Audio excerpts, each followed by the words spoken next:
Hi, and welcome to this football training session for Monday the 20th of April. This has been designed for Milngavie FC Girls U15's team, but hopefully others around the club and maybe even beyond will find it helpful too. We're conscious that we're going to miss a lot of training the way things are at the moment, so what we're going to try and do is post one of these videos every Monday by 6 o'clock. That'll be in advance of the usual 6:30 training slot. And if no other time, hopefully you can use that hour and a half that we usually have on a Monday to hone your skills. Our hope is that you'll be taking advantage of some of the extra time that you have just now and this fantastic weather to make the best use of your time and actually do more than an hour and a half a week of football. What else can you do that's so much fun and keeps you fit and healthy? So hopefully you'll all remember that a month or so ago, the coaching team set you some objectives for the first quarter of the year, some things that we thought everyone should be able to do by the end of March. Now obviously we didn't really get out of March what we wanted to, again given the way things are. So we're thinking to focus this session and maybe a couple more on how you can practice the skills that we covered in these objectives at home. So the objectives were set to do with your individual player skills, looking at the progress of the team, and also kind of getting your game awareness, so how the game works up to speed. It's going to be easier to focus on the individual player skills elements and a bit of the game awareness. The team progress stuff is going to be harder, but we'll see what we can do with that as well. Okay, so turning to these player skills objectives, I'm very sure that our under-15s have these committed to memory by now. But for the benefit of anyone else who happens to have tuned into this, these are the 8 kind of basic skills that we want to see mastered. The idea of this is to have something that you can measure your progress in, so you can see how accurate or how fast you are to start with, and then with practice you can time, how much faster you are, or you can check how many more times you're hitting the target as you go on. And the whole point of this is that you're measuring your progress, okay, and it's meant to be a motivator so you can see that you're improving. And for every time that you get a little bit more accurate, a little bit faster, that's progress, that's improvement, and that's how you improve as a player. Okay, it counts in pretty much everything else you do in life as well. So it's a very, very simple approach. So these may be fairly basic things, but if you can master these, it gives you a great foundation.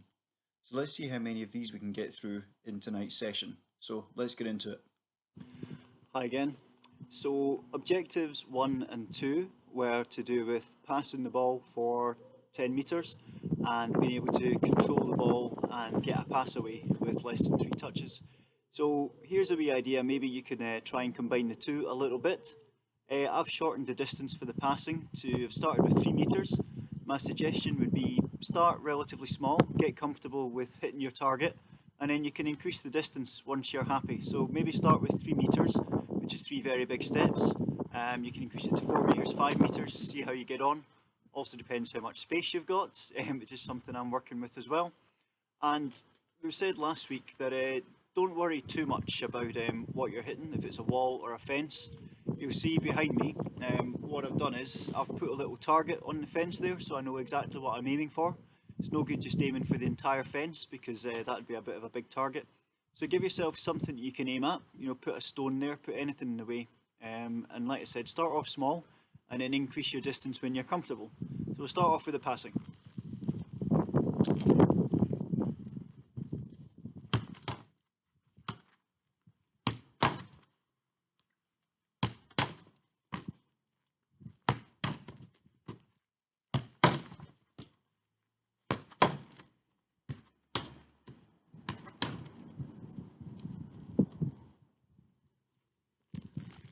And hopefully most of you are doing better than I just did there. If you want to combine it with the control, then get yourself in a little bit closer, hit it off the wall, the fence, whatever. When it comes back to you, that's when you want to take your control and try and get the next pass away. So just try and build up to doing like 5 and then 10 without a break, so something like this.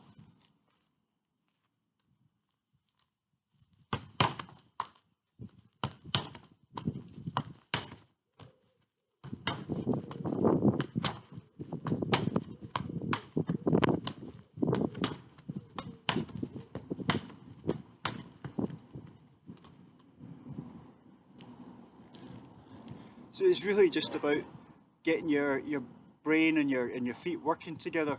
Again, if you do this as much as you can over this break, you're going to hit the ground running in a big way when we're finally back to training. It's all about time on the ball, getting your reactions up and just getting that feel for the ball so that you know what you're going to do. It increases your kind of, or decreases your reaction time, makes you move a lot faster, and just those signals from your thoughts to your feet are going to happen a lot faster, and it's just going to make you react better in a game situation. Alright, so next on the objectives was to master the art of the keepy-uppy, or at least to manage to do 5. Now the important thing with this is that everyone starts small, no one starts being brilliant at it, so even if you start with 1, move on to 2 and 3, build it up gradually, okay? I think I've just about enlisted the help of my daughter to help demonstrate how you can go from kind of 0 to something quite a lot better in not a lot of time. I'm going to use her as a bit of an experiment. I've got a feeling that it's going to cost me at least 1 or 2 of these to get her on side. I think she's just about agreed, but I'm not sure if she's going to chicken out when we actually start doing it on the camera. So hopefully. But my idea with this is just to start off very basic. We're going to track her progress over the next week or so. Alright, so please wish me luck. Okay, so one of our objectives was to do with mastering the art of keepy-uppies. So I've roped in the assistance of my daughter to help with this. So we just want to get a bit of background here. So can you tell us, how old are you? I'm 11. And do you play football for any football team? No. You don't? No. Do you know what keepy-uppies are? Yes. And how many do you think you can do? Probably 1 or 2. Okay, so do you accept this challenge of seeing how many keepy-uppies we can get you doing then? Yes. Okay, well let's start small, let's start with 1. Okay. You know what to do? Yep. Give it a try.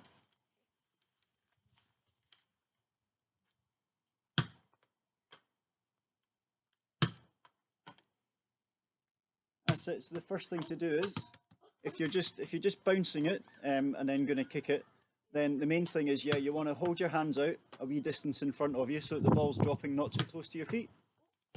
Otherwise, it's going to come down and hit you on the shin. So you want to give yourself a chance. And it's all about the timing. You want to catch the ball when it's on its way down, catch it with the top of your foot, and it's just a wee flick back up to your hands. So if you do a couple more of them.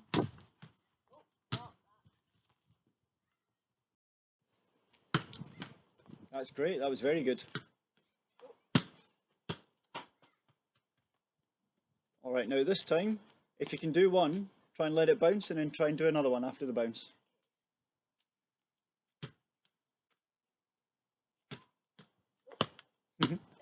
So remember the difference between this and kicking it back to your hands, you don't want to flick it back towards you so much, you want to just try and kick it straight up in the air. Because if the ball goes straight up, it should come straight down.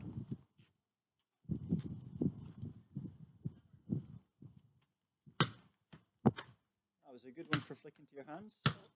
Okay. Okay, Hannah, so how did that feel? Yeah, I think I did better that time a bit. Okay, and so did it feel a bit easier there at the end than it did 10 minutes ago when we started this? Yeah, it did. Okay, so how do you think with a bit of practice, do you think you'll continue to improve? Yeah, I think it might take a while, but probably I'll get better. Okay, so we'll check in with you every day when you're practicing this and we'll see how your progress is, okay? Okay. Alright, so thanks very much, Hannah. You can go back to enjoying yourself. Okay. Okay, before we move on to the next part of the session, just a little reminder that we'd love to hear your feedback on how you're getting on with training over the break. We'd love to see clips of you in your garden, in the park, doing drills. Are you copying what we're doing? Are you doing your own stuff? Let's see what you're up to. Post stuff, clips, comments, inspire each other. The main bit of feedback we've had from the first video really was that I'm in bad need of a haircut, which is probably fair enough and probably not going to improve anytime soon. So now for the next part of the session, I'll hand you over to someone who has no such problems in that department. Thanks, Gavin. Obviously there's not the hair cutting issues in this house, as I can do it myself. So beware, coming soon. Right, okay, quick exercise. It's just really a bit of dribbling, lots of touches. So up and down your garden you can do this, whatever length your garden is, take as many touches as you can, and on the way back come down and go through any cones or anything you can get to make sure you're dribbling the ball. So quick exercise, straight, up, lots of little touches, turn, and down, through the cones, and stop. Do that 4 times. Next one is a wee exercise just to lift the ball up. Try and, we're lucky we've got a goal here. We've also got a wee net, so the idea is to lift the ball over the net into the goal. If you don't have a net like this, you could perhaps get a couple of kitchen chairs and tie a string from end to end. But the aim of the exercise is to lift the ball up over the net and try and go for the top corner. So I will try and demonstrate. Phew! Got that just over the net. Try a second one.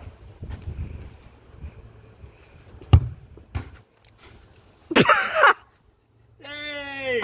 Need to go and get that. Little exercise we're going to do, which you need a brother or a sister for, or a mum and dad, is a little bit of shielding. So, KJ, we're just going to run straight up the garden and she's going to shield the ball using her body to keep me from the ball. Okay, let's go.